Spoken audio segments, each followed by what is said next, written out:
Another episode ng ating vlogs. Badong Rattles po. Pag-uusapan natin ngayon, ito po, no? Nagkaroon po na retaliatory attack. Ito pong Iran. Dito po sa Israel, ito po ay kaugnay ng pagtira ng Israel sa kanilang Iranian embassy, Damascus, Syria, sa Damascus, Syria. Ilang araw ang nakakalipas. Ngayon po, umulan po ng drone at missile sa Israel. Kasalukuyan po tayong kukwentuhan ngayon. Live po yung Al Jazeera, pati po yung ibang mga network. Live po na nasasaksihan natin yung gera. Hindi po natin alam kung ito po ay simula lang ng mahaba-habang kaguluhan na naman sa Middle East. Pero hopefully sana ito po ay i-treat lamang. Magkakaroon yata ngayon ng United Nations General Council emergency meeting. Pag-uusapan din po natin ito pong mga tambilawan vloggers deadma lang. Deadma lang po sa sinabi ni Pangulong Marcos na yung pagkampi po ni Pangulong Marcos sa no comment ni Sara Duterte dito po sa West Philippine Sea. At tuloy-tuloy po ang pang-udyok ni Carpio, no? Kung saan-saan pong media si Carpio. Pero isang tanong natin, naroon ka ba, Carpio? Parang alam na alam po ni Carpio yung nagaganap, no? Siya po ang lahat ng may kagagawa. Parang Carpio, ano ka ba? Nakatago ka ba ron nung nag-uusap si Xi Jinping tsaka si Pangulong Duterte? Yan po mga pag-uusapan natin, pero bago yan, kung bago ka pa lang dito sa ating channel, mag-subscribe ka na.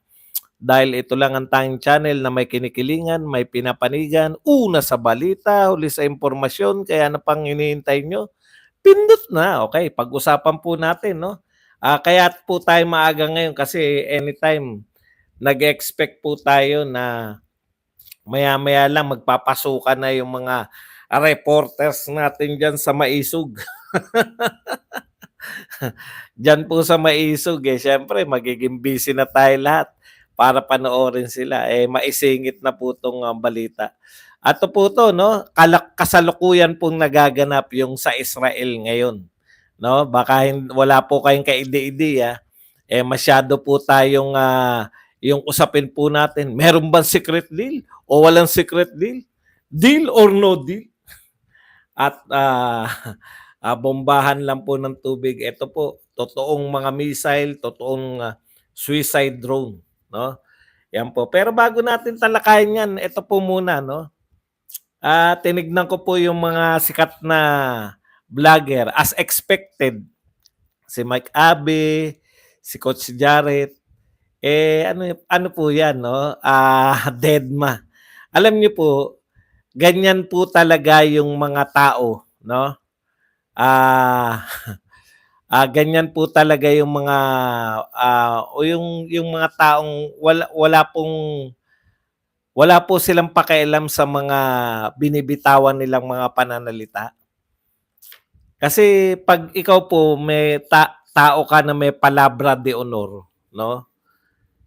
Yung mga binitawan mo sa channel mo, lalo na't narinig ng mga supporters nyo, kinakailangan pag nagkamali po kayo ng pananaw, no? Pag nagkamali po kayo ng sinasabi, lalo na po kung kakontra ng inyong principal, di ba?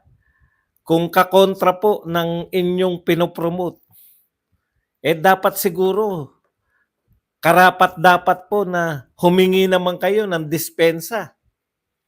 Hindi po pwedeng i-ignore nyo lang. Yan pong pag-ignore sa mga ganyang nagsalita po kayo, parang choice yan. Choice ng isang taong mapanlin lang, no? Siguro pag hindi ako kumibo, hindi na nila maaalala na sinabihan ko ng kung ano-ano si BP Sara dahil hindi kumikibo sa West Philippine Sea. Siguro hindi na lang ako magsasalita, mga tanga naman 'tong mga audience ko, eh. Hindi siguro nila mapupuna na magkakontra kami ng sinasabi ng aking principal, 'no? Magkakontra kami ng sinasabi ng aking, presidente. Sanay po sila sa ganyan, eh. Ang ibig sabihin po, hindi po nila pinapahalagahan ang kanilang mga sinasabi sa kanilang mga vlogs. At mahirap pong magtiwala sa mga tao na yan. Alam niyo yun? Ako po, hindi po ako sa nagbubuhat ng bangko. Para lang po ma-distinguish natin yung ating sarili, no? Yung pagkakaiba po natin kasi kung ano-ano rin sinasabi nila sa atin. Pero ako po, kaya ko pong taas noo po ako dito sa vlog ko kasi lahat ng sinasabi ko dito, pera po yung mga yung nagkamali ka ng honest mistake, 'di ba? Meron gano'n, eh, yung mga instead na sabihin mo, Pangulong Marcos, ang nasabi mo Pangulong Duterte, mga slip of the tongue mistakes po 'yun. Hindi po 'yun yung ibig sabihin. Ito po hindi po slip of the tongue 'to. Hindi po 'to honest mistake. Ito po ay matagal na nilang binibira si VP Sara Duterte dahil hindi nagsasalita tungkol diyan sa West Philippine Sea. At sinasabihan nila ng traidor, sinasabihan nila ng kung ano-ano, 'no? Okay, iyan po, yan yung ibig natin sabihin na itong mga vlogger na 'to, kung kayo po lahat ng paniniwala ninyo, sabi nga sa inyo, same people. Yang mga vlogger na sinasabi ko, nung si Duterte po ay nasa kapangyarihan, ano po, sino po sinusuportahan ng mga yan? Duterte. Alam nyo, pagka po, halimbawa lang to tinatantya ko sa inyo, pag ang naglaban, malakas pareho na ang malakas na makakalaban ni BP Sara, si si Tulfo, akala nyo ba mananatili silang supporter ni Tambi? Lalo na kung alam nilang patalo, magtutulfo yang mga yan. At pag nanalo po si BP Sara, baka mauna pa sa akin sa Malacanang yan. Ganyan po nila kawalang yung nakasanayan nila. Ay mahirap po magtiwala sa mga taong ganyan. Yun na lang simple. Paano nyo po sasagutin yan? Hindi, kinakailangan yung sumagot. Kayong mga nagmamarunong na vlogger. No? Sana hindi ako yung sinasabihan mo na gunggong. Dahil kung ako yan, buburahin na kita habang buhay. No? Hindi po pwede na nakakontra kayo at kung nakakontra man kayo, dapat para hindi malito yung inyong mga audience. Sa bagay, lituhin din yung audience niyo. Pare-pareho rin kasi, pati yung nila, yung kanilang sinusuportahan. Ganun din, hindi mo rin maintindihan. Okay, punta muna tayo rito sa bago natin na talakayin. Hindi, tuloy na natin para isahan na lang yung sa Israel. Meron po lang ako nabasa na hindi ko rin naiisip to, no? 'Di ba lagi po nagtataka. Hindi natin alam kung totoong nagtataka. Bura, burahan tayo, unahan na kita. Ganun ba? Siya ba 'yun? Punta na po tayo rito. Bigla ko nga po pala naalala, no? Ito kasi ang dialogue nitong kanilang sinusuportahan si PBBM. Okay, ang sabi ni PBBM, sigurado siya, di ba? Na may secret deal. Sigurado siya na may pinamigay si Tatay Digong kasi yun yung kino-question niya. Ano yung pinamigay ninyo dun sa secret deal? Ano yung secret deal nilalaman? Biglang may nabasa ako rito. Sabi, bakit hindi mo yan tinanong nung nagkausap kayo ni Xi Jinping? 'Di ba? O to that effect. Oo nga 'no. Bigla bigla lang pong, bumalik po sa aking isipan. Eto po, puwede pong sabihin 'no, tama po, eh, 'di ba? Very logical po 'yun, eh. Si Pangulong Marcos po, hindi po 'yan kapapasok pa lang. Parang, alam niyo ang mga palusot nitong administrasyon na 'to, akala mo kasusumpa niya pa lang, eh. Akala mo yung hindi siya 2 taon na sa ano, sa pagiging presidente, yung akala mo kahapon lang siya naging presidente tapos nabigla siya, "Ay may secret deal pala kayo? Bakit hin bakit hindi ka ano, bakit hindi kayo, ah,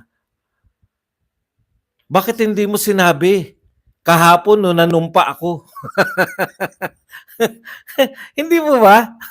Parang parang magugulatin na hindi mo naintindihan, hindi niya rin naalala yung mga sinabi niya. Dapat may nagpapaalala, "Mr. President, 'di po ba nasabi niyo na 'yan, na kung may kasunduan man yung mga nagdaang pangulo, eh, nire-rescind niyo na o pinapawalang bisa niyo na?" 'Di po ba? Parang nagising siya kahapon, "Naku, may secret deal pala." Parang kahapon lang po ba kayo naging presidente? 2 taon na po, eh. Failure po 'yan 'no, parang yung sinasabi kayong nagtatanggol ng ganiyang attitude na, "Ha? May secret deal? Nagulat kami." Kayo puwede kayong magulat, hindi naman kayo presidente, at saka mahihina naman utak niyo, eh. Yung mga ano, yung mga vlogger 'to, kayo puwede kayong magulat, magugulatin kayo, eh. Tsaka mahihina kasi utak niyo. Kaya puwede kayong magulat na, "May secret deal pala? Ay, nagulat nga kayo sa 125 million puwedeng gastusin sa 11 days, eh." 'Di ba? Marami kayong pinanggugulatan kasi wala kayong ideya sa mga kaganapan sa mundo. Eh, yung pinakamagaling niyo nga nagbabasa lang tapos tatawa, wala namang reaksyon, 'no? Binabasa mo lang tapos tatawanan mo. Ano yung sustansya mong naibigay mo sa mga audience mo? Pare-pareho kasi kayo mag-isip, mahihina utak niyo, 'no?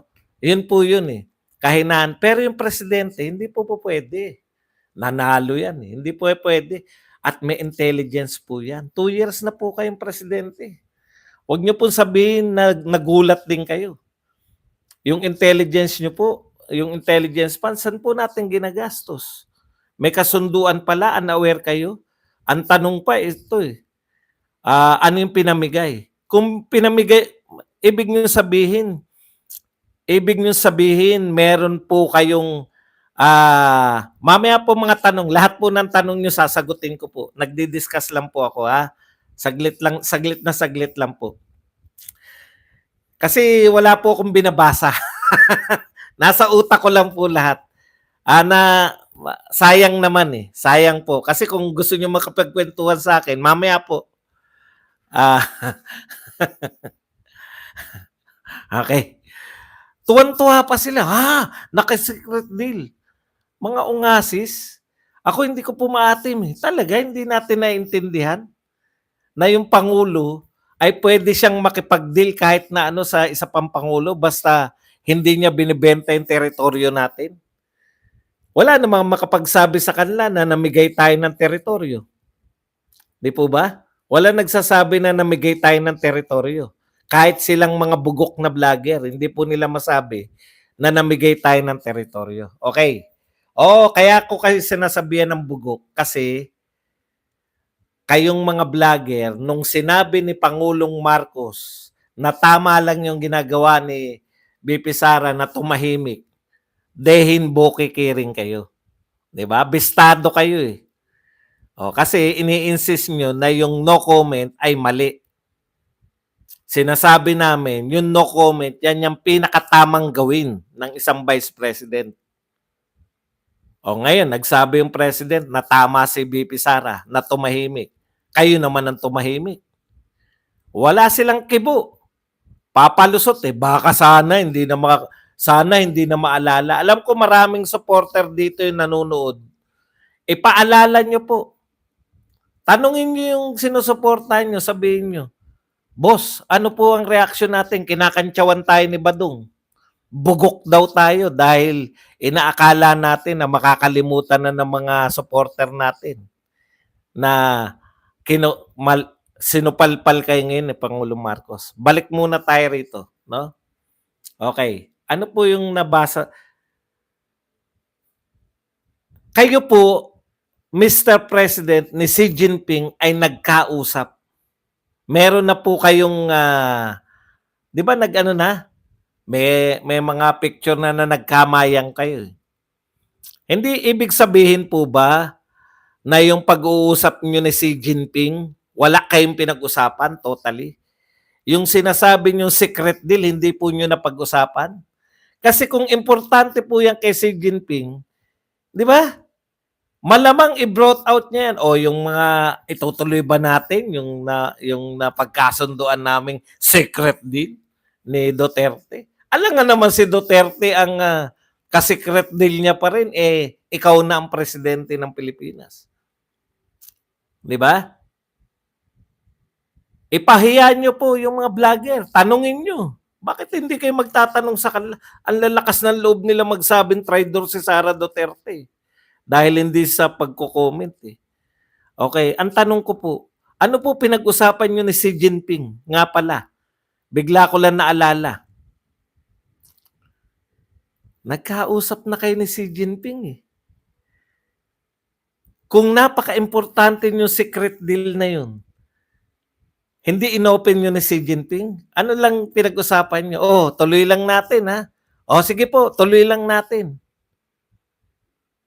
Wala kayong napag-usapan ni Xi Jinping nung nagkausap kayo?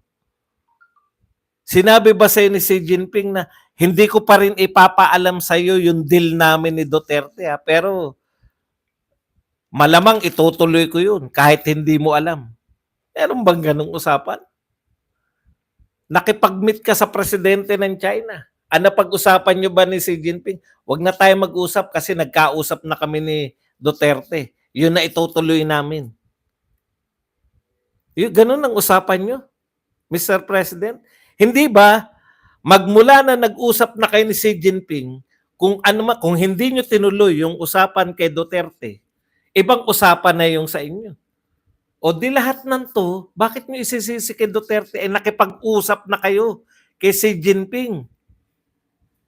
Hindi kayo curious? Wala ba kayong pinag-usapan na, Mr. President, hindi ba sinabi ni Xi Jinping na, kami naman ni Duterte, bati ba tayo? Hindi ba tinanong yun? Wala kayong pinag-usapan? At nagugulat kayo ngayon? Yan lang po ang sagot, ang katanungan sa inyong kasagutan. Mamaya po lahat ng tanong. After po nito. Okay. Ngayon, punta na po tayo rito. Pinanonood ko po, parang Star Wars eh. Ayon po dito sa balita, 500 drone at missiles yung pinakawalan ng Iran. Literal po na umulan po ng mga drones. Sabi naman na Israel tsaka na US, marami sila napapabagsak. Pero may napanood po ako, tumagos eh. Kasi may parang net sila eh. Yung lahat ng pumapasok na missile tsaka drone, yung tinitira nila. Parang bagong taon sa Israel ngayon. Meron po bang taga-Israel dyan? Ano po ba pakiramdam dyan ngayon? Grabe, no? Ito po ay retaliation ng Iran. Dahil po dito, yung pong Iranian Embassy, Iron Dome ang tawag, no? Yung Iron Dome. Nalusutan po yung Iron Dome. Hindi pa po natin kasi kasalukuyan po eh. Lahat po ngayon, involved ang Amerika, balita dito yan. Opo, yan po ang pinagkakaabalahan ngayon. Hindi po yung mga dito sa atin na mga tirahan. Kasi sa atin, yung mga tirahan water cannon po, propaganda lang po yan eh. Ito po ang totohanan ng mga gera. Totohanan po to. Ganito po kasi nangyari. Hindi ko lang po alam, a few days ago, hindi ko alam kung nung isang araw lang o mas maaga pa. Tinira po ng ang hinala po ng Iran ay Israel po ang tumira ng kanilang Iranian embassy. Alam niyo po yung mga embassy, kahit po nasa Syria yan, parte po ng Iran yun, no? Yung embassy, halimbawa po US Embassy. Yung US Embassy, pag-ari, United States po yan, yung embassy na yan. Yan po ay pag-aari ng United States. Teritoryo po ng United States, no? Tinira po at dalawang general at 7 iba pa ang namatay dun sa Iranian bombing na yon ng Israel. Ngayon, ang sabi ng Iran, gaganti kami. Pauulanan namin kayo ng missile at drone. Ito na po yun. Naganap na po to yung pagpapaulan ng missile at drone. Yun nga, no? Anong tawag na nga doon? Dome? May nagsabi na kanina eh. Ibalik ko lang. Iron Dome. Meron pong defense system, no? Yung Israel Iron Dome. At nakialam din po yung US. Nakikitira din po yung US Air Force dito po sa mga missile. Ang problema ng Iran, ang layo po ng pinanggalingan eh. Kaya talagang na-anticipate na sila eh. Ang binahe po, suicide drone po to wala na pong balikan. Talagang parang ano na rin po sila. Parang missile na rin po tong ano na to, tong mga drone na to. Kasi yung mga pinanlalaban dito sa Russia tsaka labanan ng Russia tsaka ano, parang bumabalik pa yung drone eh. Napapabalik pa nila kasi kontrolado lang yan ng ano eh, ng remote control. Anyways, grabe po, no? Nakita ko po yung atake sa ere talaga. Talagang kala mo bagong taon eh. Tumitira yung ano, yung Iron Dome. Tapos ng mga missile tinitira po nila para hindi makapunta. Pero may mga nakakalusot eh. Wala pa pong balita kung saan tumama yung mga nakalusot na yon na mga missile at drone, no? Maya-maya po siguro makikita po natin yan pag medyo nagkaroon po ng pahinga sa ano. Magkaroon po ng mga pahinga at nakalapit na rin yung mga press. Kasi ano po to eh, kasalukuyan pong nagaganap ito. Kaya sabi ko nga, bigla ko napaisip, putya, ibang uri na talaga yung ano no, yung gera, no? Sa mga mauunlad na bansa, parang fireworks lang. Hindi, totohanan yun. Lahat nagbabalita. Kaya ako nanonood ako, hindi sa pag mga US station, pabor sa US at Israel yan eh. Kaya ako nanonood ako sa Al Jazeera para medyo patas eh.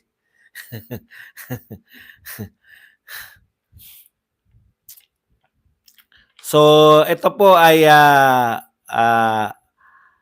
yan sa pagitan po to ng Iran tsaka Israel, no? Official na po na nagsimula. Ewan lang kung mahilig kasi yung Iran ng ganyan eh. Yung gaganti. Sabi kasi ng Iran, gaganti kami. Hindi po natin alam kung ito ay one time na ganti lang. Depende sa Israel. Pag bumawi pa Israel, putya matagal yan. At saka nung araw pa po yan, alam niyo po ba, biblical pa yan, no? Yan po yung mga Persian Empire. Yan po yan, sila din yung mga nakasakop nung panahon. Yung Persian Empire po, yan po yung Iran ngayon, di ba? Yung Persian Empire po, sinakop po niya lahat ng dyan sa Middle East, lahat po ng, yan po yan, no? Tsaka pati yung Jerusalem na yan at Israel na yan, nasakop po nila nung araw yan. Kaya po yung away po nito ng mga Persiano, mga Persians, tsaka itong mga Israelites, talagang malupitan na po yan. Thank you very much kay Reynan Sapanta na nagbigay sa atin ng 125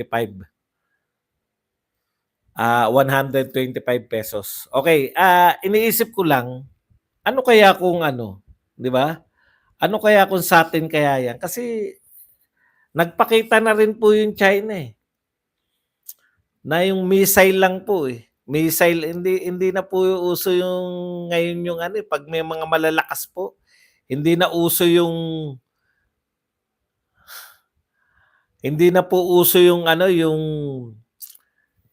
face to face, mga tangke-tangke, panay missile 'no? Nakita ko po magpaulan ng nag-flex ng mga missile niya yung China sa Taiwan. Yung pinalagpasan nila, pinadaanan nila yung Taiwan ng mga ano, umangal nga yung Japan dahil pinalagpas nila eh. Yun pong Israel, meron pong Iron Dome. At saka yung meron po silang defense system. Yun yung problema natin. Tayo po ba meron nun? Tsaka ito po ang malupit, no? Inuuna pong atakehin kahit saan pong gera ngayon. Inuuna po nilang atakehin yung mga military ng isang bansa. Eh nariyan po yung mga EDCA eh. Kaya tinitiyak ko sa inyo yung mga EDCA sites na yan. Nakaano na po yan sa China. Hindi pa po natin nakikita yung China na nakipagdigmaan netong modern. Ang huli nating digmaan na nakita yung China, yung revolution pa eh. No? Pero yung ngayon, pasalamat tayo, hindi po utak pulbura yung ano, yung hindi po utak pulbura yung China, pero titignan natin kung ano po mangyayari diyan. Kasi busy na naman, no? Mga military base po. 'Yun, tama, base. Okay. Naisip ko lang, paano kaya kung nagkapikunan na talaga, no? Talagang kasi instigador to si Carpio, hindi po tumitigil. Dakdak. Ang sinasabi ni Carpio, yan daw gentleman's agreement niya, yan daw yung magpapawala sa atin sa ayungin. Alam mo Carpio, hindi nawala yung ayungin sa atin nung panahon ni Duterte. Kung ngayon yan mawawala sa panahon ni Marcos, hindi po kasalanan ni Duterte yan. Ganyan na naman kayo eh. Nung panahon ninyo, ng panahon ni Pinoy, ang daming nawala sa ating teritoryo. Tapos gusto nyo nung panahon ni Duterte, bawiin ni Duterte. Ayan, lumabas na naman yung mga sinasabi, yung mga interview kay Parlade. Wala kayong ginawa nung panahon na nilalagyan pa lang ng mga dolomite yung mga ngayon base militar na. Tapos isisisi nyo kay Duterte. Nakinikinit ako po eh. Ano pong laban natin pag mga missile? Hindi naman agad-agad na nuclear weapon kagad, 'di ba? Hindi naman siguro, no? Ayaw naman siguro ng China na magwakas na 'yung mundo kagad, no? Kasi masyadong end of the world scenario na si Pangulong Duterte. Pero 'yung mga missile attack na talagang 'yan po ay normal na nating nakikita. Yari tayo diyan. Eh, tama naman yung sinasabi mo, Rodolfo, di ba? May missile, merong mga pantera. Eh, posibleng-posible yun. Alangan naman magpakamatay dito yung sa EDCA yung mga Amerikano. Siyempre, may depensa po yan. Pero nakita ko ngayon sa Israel eh. Yung pinagmamalaki ng Israel na walang makakapasok, may nakapasok eh. Hindi pa lang natin alam yung damage nung dalawang magkasunod na missile na nakapasok sa Israel. Imaginein po ninyo, kung may nakalusot na isa, alam po ninyo, karamihan po ng mga base natin, yung mga military base natin, marami pong mga tao. Halimbawa po, yung ating pong headquarters, no? Campo Aguinaldo tsaka Campo Crame. Pucha, sa EDSA yan. Na-imagine nyo po ba? Kung tinira yung Campo Crame, Campo Aguinaldo na yan, eh di tamaan din ng missile yung malalapit na mga mall dyan. Kaya nga po wag po kayong magmatapang. Wala po tayong panalo pare-pareho, no? Sana po yung mga adviser ni Pangulong Marcos kasi hindi ko na maintindihan kung paano siya mag-ano eh. Sinisisi niya si Pangulong Duterte sa kasundo. Eh siya nga pala, nakalimutan ko lang. Nakipagkasundo na siya kay Xi Jinping, 'di ba? Hindi ko alam kung siya ang dumalaw kay Xi Jinping o tayo ang dumalaw at, si Xi Jinping ang dumalaw. Alam ko sa panahon ni Duterte, si Xi Jinping ang dumalaw dito, 'di ba? Hindi ko alam ngayon kung si Pangulong Marcos ang dumalaw.